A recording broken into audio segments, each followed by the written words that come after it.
Hermoso Jesús, te damos gracias por esta mañana, por este nuevo despertar. Queremos, Padre mío, entregarte este tiempo, Padre, para que tú nos hables a cada uno por medio de tu palabra y por la reflexión que nos vas a regalar hoy, Señor. Gracias, Papito lindo, y quedamos en tus manos. En el nombre de Jesús, amén y amén.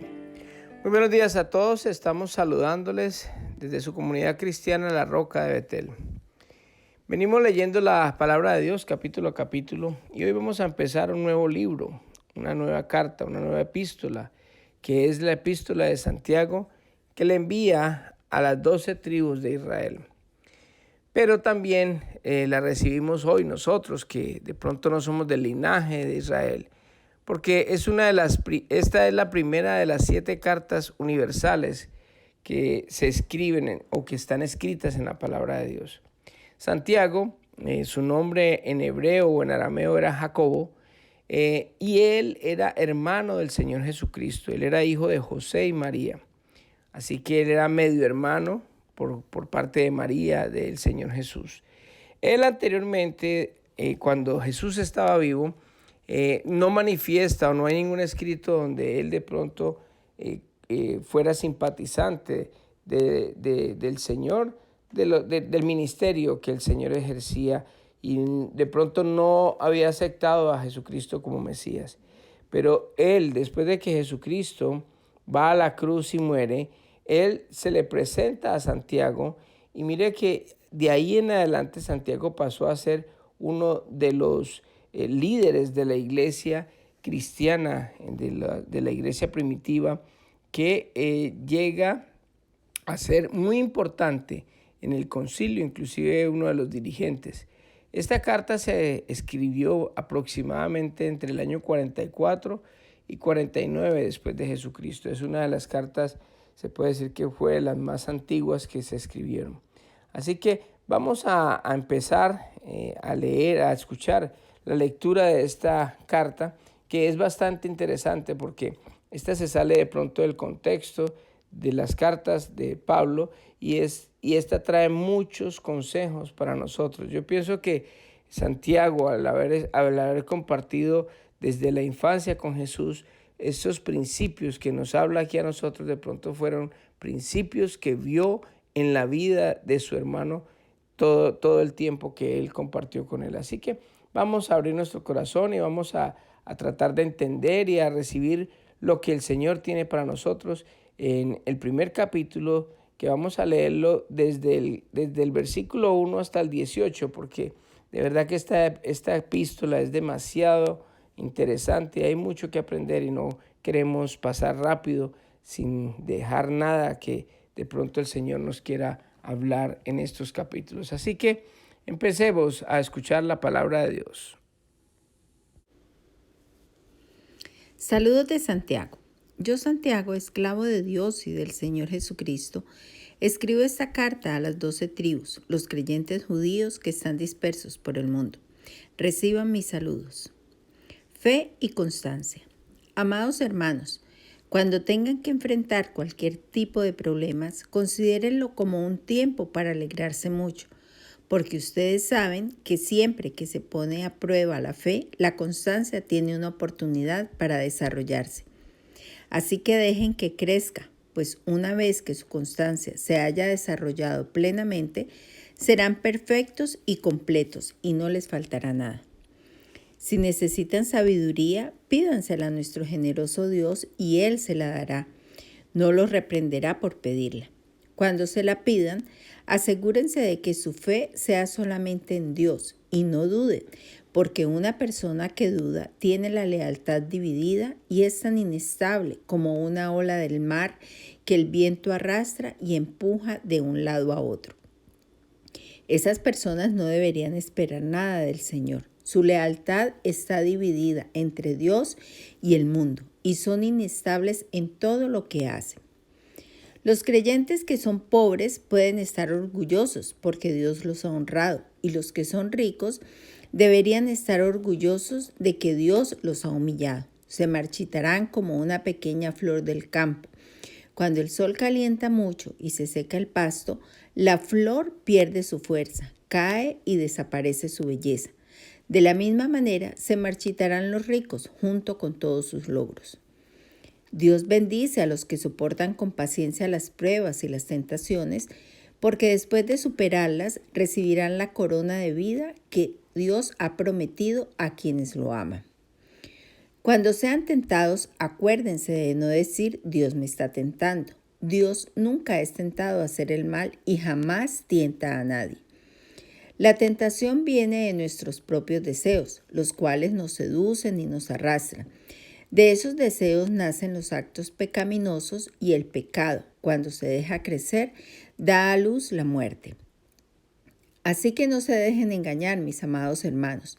Todo lo que es bueno y perfecto es un regalo que desciende a nosotros de parte de Dios nuestro Padre, quien creó todas las luces de los cielos. Él nunca cambia ni varía como una sombra en movimiento. Él, por su propia voluntad, nos hizo nacer de nuevo por medio de la palabra de verdad que nos dio, y de toda la creación nosotros llegamos a ser su valiosa posesión. Bueno, con esto termina los primeros versículos de la epístola de Santiago, en el primer capítulo. Y mire que empieza Santiago dando un saludo, así como el apóstol Pablo también lo daba en el inicio de sus cartas. Y mire cómo se describe Santiago: yo, Santiago, esclavo del Señor Jesucristo. Mire que esclavo de Dios y de Jesucristo. Él se denomina como un siervo. Él podría decir: yo, Santiago, el hermano de Jesús en sangre, digámoslo, por el lado de María. No, él dice es esclavo o siervo del Señor Jesucristo. Aquí revela el encuentro que él tuvo con él y cómo él le da ese puesto, a esa divinidad, a su hermano en sangre. Es difícil para una persona que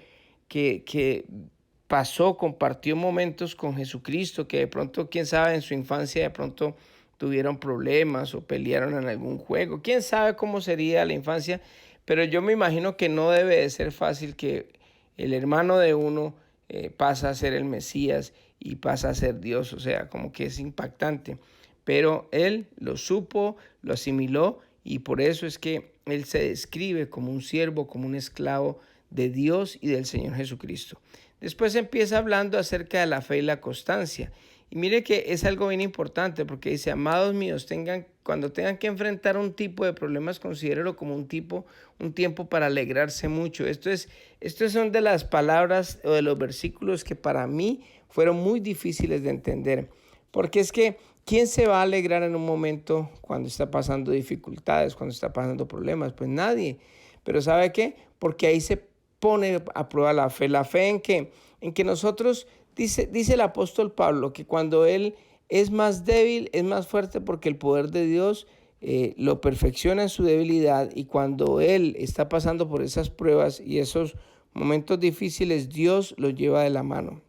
Así que cuando él es más débil, entonces es más fuerte. En este caso, nosotros debemos de poner la fe en el Señor. O sea, cuando estamos pasando por debilidades, momentos difíciles, problemas, pues hombre, es cuando el poder de Dios reposa en nosotros, y esa es la fe en nosotros, de que si estamos pasando por un momento difícil va a ser para bien. ¿Cuántos de nosotros no pasamos por momentos difíciles antes de conocer al Señor? Personalmente, si yo no hubiera vivido lo que viví antes de conocer a Dios, pues la verdad es que ni siquiera hubiera llegado a los pies del Señor. Pero en esos momentos difíciles que fueron muy, muy duros para mi vida, para mi esposa, para mis hijas, para los que estaban cerca de mí, fue algo increíblemente doloroso. Pero hoy doy gracias a Dios y me alegro que haya pasado eso, porque hoy tengo la vida que tengo. Inclusive estoy vivo gracias a eso, porque ni se sabe si yo hubiese seguido, si yo no hubiera recibido al Señor, cómo serían las circunstancias o cómo estaría yo ahora. Después sigue hablando el apóstol Santiago y dice: si necesitan sabiduría, pídansela a Dios, que Él es generoso. Muchas veces nosotros nos da temor o agarramos y empezamos a pedir cosas materiales en vez de pedirle sabiduría al Señor. Cuando estemos enfrentando un problema, una situación difícil, pidámosle al Señor, al que lo conoce todo, que nos dé esa sabiduría para nosotros poder en ese momentico, actuar como Él nos dice a nosotros. Mire que cuando Salomón tuvo un encuentro con el Señor le dijo, pídeme lo que quieras, y él lo que le pidió fue sabiduría. Y al pedirle sabiduría para manejar al pueblo, el Señor dijo, no solamente te doy sabiduría, sino que te daré riquezas, y no habrá una persona más rica nunca de los que han existido ni de los que van a existir después de ti. Así que es una bendición tener y contar con la presencia de Dios, con el poder hablarle a Dios y pedirle con mucha confianza. Él no se va a enojar cuando nosotros le pidamos eso. Pero dice más adelante, cuando se la pidan, asegúrense que su fe sea solamente en Dios. O sea, que nosotros pidamos sabiduría ¿para qué? Para confiar en Él. Porque una persona que duda y tiene esa división entre la lealtad o la inestabilidad, pues es como una persona como una ola del mar que va y viene, va y viene. Nosotros tenemos que entender y pedirle al Señor, ¿no? Aparte de la sabiduría, pedirle que nos ayude a fortalecernos en todo momento para nosotros no estar en ese entre y salga, en ese sube y baja a toda hora que muchas veces no nos deja a nosotros crecer y que muchas veces pasamos años sobre años en la iglesia y nunca crecemos espiritualmente porque estamos siempre divididos en nuestra fe entre las cosas de Dios y las cosas del mundo. O sea que queremos de pronto agradarle a Dios, pero también queremos vivir en el mundo. O sea, tenemos un pie en el mundo y un pie con Dios. Entonces, eso es lo que no nos deja a nosotros crecer en la relación con Dios, que es lo más importante. Dios bendice a los que soportan con paciencia las pruebas y las tentaciones. Mire que cuando uno empieza a esperar en Dios, cuando uno está pasando por una situación difícil, uno espera en Dios, el Señor nos da a nosotros la fortaleza y nos bendice en ese momento de la tentación o en ese momento de la prueba. Porque la prueba trae paciencia y esa paciencia nos ayuda a nosotros a crecer espiritualmente. A veces lo que necesitan muchas personas que de pronto tienen como ese valle y venga, como las olas del mar, de pronto lo que necesitamos muchas veces es más prueba para nosotros pararnos firmes y verdaderamente confiar en el Señor. Las pruebas las utiliza el Señor para que nosotros crezcamos, así como cuando uno iba a la universidad o en el colegio, a uno antes de pasar a un año en un grado más alto, más elevado, pues venían las pruebas y en esas pruebas era que uno podría seguir adelante. Cuando se habla de la tentación, no digamos nunca que el Señor nos tienta a nosotros, porque Dios no es tentado por el mal, ni Dios tienta a nadie. O sea, nadie puede decir, ay, es que me llegó esta tentación, es que la voluntad de Dios era de que yo pasara por este pecado o por esta cosa. No, Dios nunca nos va a poner zancadilla a nosotros. De pronto permite las pruebas para que crezcamos, pero la tentación viene de el enemigo o de nuestros mismos malos deseos interiores. A veces nosotros en nuestro interior deseamos y anhelamos cosas malas porque somos dados a eso. Nosotros somos seres caídos que hemos nacido alejados de Dios y tenemos unos deseos que a veces nos hacen pecar. Así que no digamos que la tentación y las cosas malas que nos suceden vienen de parte de Dios. Tenemos que tener en cuenta que Él es firme y Él nunca cambia ni varía como una sombra de movimiento. Él no es como nosotros, Él es recto y Él siempre va a estar firme con nosotros y Él siempre va a querer lo mejor de nosotros. Y por último dice, de toda la creación nosotros llegamos a ser valiosa posesión de Dios, porque Dios murió por nosotros. Nosotros tenemos que tener en cuenta que Él nos ama, que Él no quiere lo malo con nosotros, que permite la prueba para nuestro bien y que nosotros debemos de estar firmes y confiados en Jesucristo, que es nuestro Dios y Salvador. Así que vamos a orar en esta mañana. Hermoso Jesús, yo te doy gracias por esta palabra que tú nos has regalado en este maravilloso libro, Señor. Yo te pido, Padre, de todo corazón, que nos ayudes a estar firmes, confiando en ti, Señor, para que cada uno de nosotros podamos demostrar esa fe precisamente cuando pasamos por pruebas y cuando pasamos por momentos difíciles, Señor. Te doy gracias por cada persona que escucha sus audios y te ruego de todo corazón que nos acompañes el resto del día. Quedamos en tus manos, en el nombre de Jesús. Amén y amén. Que Dios les guarde a todos y que tengan un hermoso día.